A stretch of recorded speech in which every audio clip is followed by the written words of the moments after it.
Coach DiDonato, how important was it to be able to have a spring season? And along with that, what did you learn the most about your team last spring?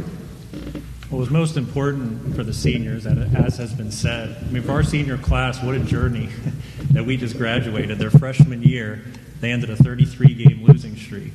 Their sophomore year, first postseason win in school history. Junior year, 9-2, one of the best seasons in school history. In 2020, no season. I mean, it's in the fall, and then certainly we got to play in the spring. So, as has been said, which can't be said enough today, one of the things we talk about all the time is each of us needs all of us, and our athletic director is here, and it truly was amazing what had to take place to pull that off. So to give our guys 4 chances to play one more time and cap off just an amazing story, I think that's why it was most important. As far as what we learned, we talk about brick by brick all the time because it encompasses 3 vital principles: vision, process, and love.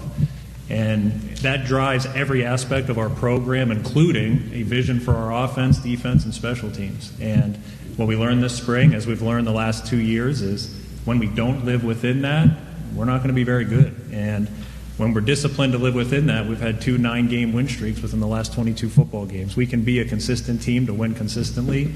So for us, it's what we learned is we need to be disciplined with exactly who we need to be at Grove City College to win football games. Can you talk a little bit about the keys to success for the Wolverines this season? How and what can the Wolverines do to find more consistency to make it to the top of the conference after an up-and-down spring?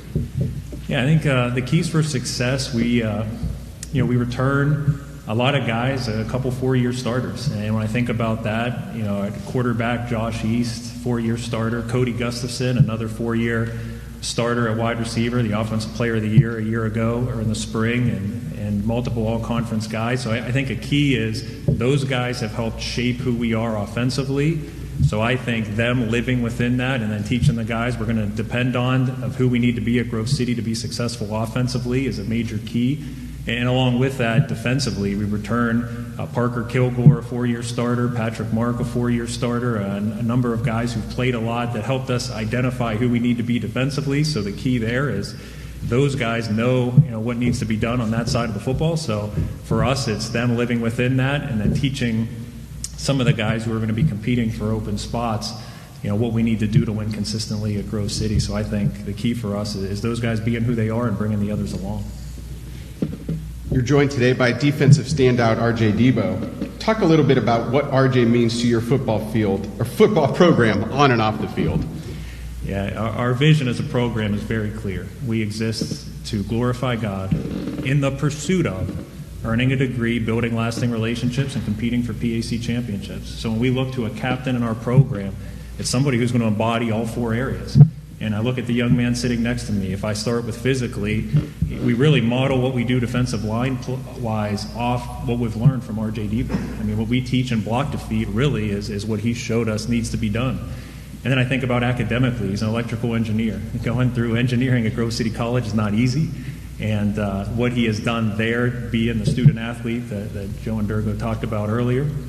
Socially, I mean, after his first season with us, similar to CMU, as Coach said, our players elect the captain. Well, after 1 season, his teammates said, we want you to be our leader. So I think socially, that's just a picture of how he's embodied, build lasting relationships. And then ultimately, we say to glorify God, where we're very clear, we want our guys to find their satisfaction and fulfillment in Christ and their faith, and not those other 3 areas, but get their fulfillment from their faith and bring it to the football field. And RJ, along with our other captains, Cody Gustafson, Josh East, Patrick Mark, what's special about them is they're committed to living within all 4 aspects of our vision and helping bring in other guys along to do that. And that's why this guy is so special to have with us today. Coach, the last question I have for you. There's probably more than one, but what's an area you're looking to shore up in preseason camp this summer? Yeah, I think for us, mainly across both offensive and defensive line. I think on both sides of the ball, we return a lot, especially skill-wise. And defensive line-wise, we return 2 guys who are multi-year starters. But that 3rd starting position is going to be very key for us. So when we come into camp, shoring up that as soon as possible is vital for us. And then offensively, we've played offense at a high level the last couple of years, and a key for that has been running the football first to set up everything we do down the football field in the pass game. And And we're going to have as big of a line as we've had, as strong of a line as we've had, but exactly finding out who needs to be in each of those 5 positions, those two areas are the keys for us to shore up as soon as possible in camp. Coach, thanks. Good job. RJ, talk a little bit about your experience at Grove City. Coach mentioned athletically, academically, socially. What's it been like for you to be a student athlete at Grove City?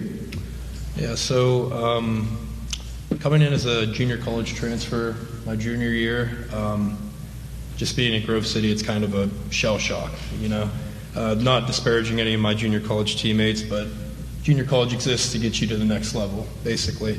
So coming to Grove City and having the great teammates that I do, it's more like a brotherhood here, you know.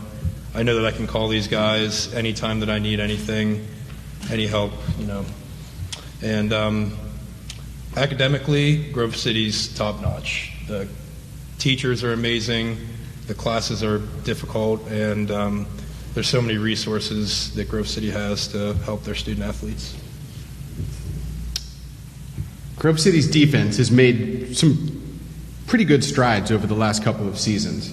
What are the keys for the defense to continue that growth this fall? Yeah, so I think every team so far has hammered on this, but consistency and also discipline.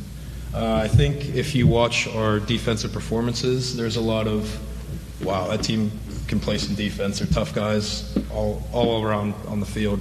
And then there's times where we give up a long drive, 10 plays, you know. Discipline-wise, just not giving up explosive plays. Our coaches showed us the numbers. Any drive that we give up an explosive play is a touchdown, pretty much. So it's really just about developing consistency, developing our younger guys. We have a lot of good young guys that are going to be key this year, I think, and just being disciplined in our effort and technique. We've heard some of the other player reps talk a little bit about being a captain of their football program. What's it mean for you to be selected as one of your team's co-captains? It's a tremendous honor. I mean, I've been a captain for Grove City for over a year now, and that group of seniors that we had, to be elected from those guys, where any one of those guys could have been a captain. I mean, with their leadership qualities, just it's a tremendous honor to be able to lead these guys, my team, every Saturday.